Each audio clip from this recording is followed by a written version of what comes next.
ধের সালা, দিন দিন এক জিনিস দেখতে দেখতে চোখগুলো একদম ঝাপসা হয়ে গেছে। শুধু একই জিনিস বারবার টিভিতে দেখায়, কেন জানি না। এই টিভি চ্যানেলগুলোর কি খেয়ে কোনো কাজ নেই? একই জিনিস বারবার দেখায়, এটা মানা যায়? কালো দেখেছি একটা সিনেমা, ওটাই দেখছি আজকে রিপিট টেলিকাস্ট হয়েছে। কি বলবো আর এই টিভি চ্যানেলগুলোকে, কিচ্ছু বলার নেই। তুই যে কি বলিস না, টিভি হচ্ছে বোকা বাক্স, যারা মানুষকে বোকা বানাতে অবস্থা। আর তুই বলছিস টিভিতে এক জিনিস বারবার দেখাবে না। আরে বারবার দেখাবে না তো তোকে কি দেখাবে? হ্যাঁ, দেখ, তোর যদি কিছু দেখার ইচ্ছে থাকে তো রাত্রেবেলা একা চেক আউট করে নিতে পারিস, কেউ তোকে ডিস্টার্ব করবে না, ঠিক আছে? এখন টিভিতে কি দেখাচ্ছে সেটাই দেখ, কারণ আমার মাথা গরম হয়ে আছে। না হলে কখন টিভি ভেঙে দেবো সালা, নিজেও বুঝতে পারবি।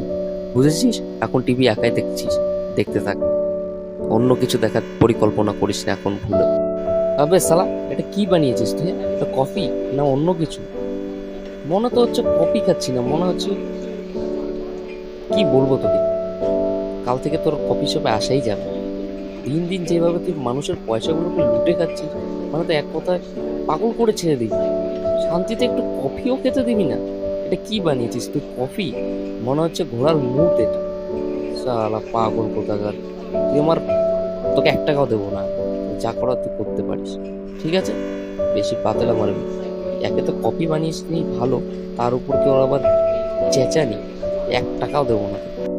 জানেন আঙ্কেল, আপনাকে না পুরো জনি সিনসের মতো লাগছে। কেন বলুন তো? কারণ আপনার মাথার চুলটা উঠে গিয়েছে। কিছু মনে করবেন না। সালায় লিফটারও কি কারেন্ট যাওয়ার সময় পায় না?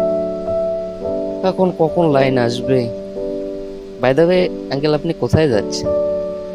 যদি একটু বলতেন খুব ভালো হতো। আপনাকে না পুরো একদম জনি সিনসের মতো লাগছে, সিরিয়াসলি বলছি। কি বলবো আপনাকে, আপনি একদম লাজবাব আঙ্কেল। ছোকরা, তুমি কি আমার সাথে ইয়ার্কি মারছো? সে কখন থেকে দেখে যাচ্ছে তুমি বক বক করেই যাচ্ছ, উল্টো পাল্টা কথা বলছো।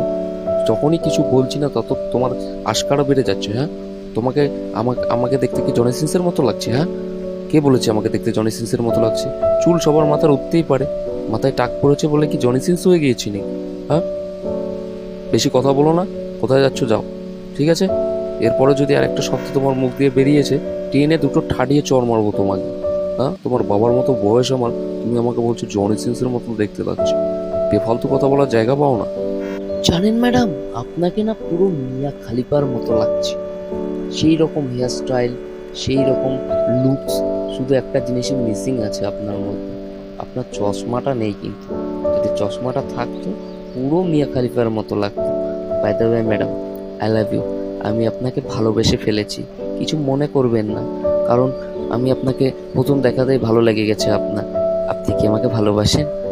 যদি ভালোবাসেন তাহলে আমাকে একটা কল করবেন কিন্তু। হ্যাঁ, আমি আপনাকে নাম্বারটা দিয়ে যাচ্ছি, আপনি সেই নাম্বারে আমাকে কল করবেন। এই, কে তুমি? হ্যাঁ, সেই তখন থেকে উল্টো পাল্টা কথা বলে যাচ্ছ। আমাকে মিয়া খলিফার মতো দেখতে লাগছে। হ্যাঁ, কে তোমাকে এইসব অসভ্যতামি করার জন্য বলেছে? হ্যাঁ, আর আমি তোমাকে ভালোবাসতে যাবোই বা কেন? আমি তোমাকে চিনি না, জানি না, আর হুট করে তুমি আমাকে বলে ফেললে আই লাভ ইউ। হ্যাঁ, পাগলামির একটা সীমাবদ্ধতা আছে, তুমি সেটা কিন্তু অবলম্বন করেই যাচ্ছ। আমি তোমাকে কিছু বলছি না দেখে কি তুমি লাই পেয়ে গেছো? হ্যাঁ, এইসব উল্টো পাল্টা কথা যদি আরেকবার বলেছো, আমি তোমাকে কিন্তু ঠাডিয়ে একটা চড় মারবো। অসভ্য ছেলে কোথাকার, যাও এখান থেকে।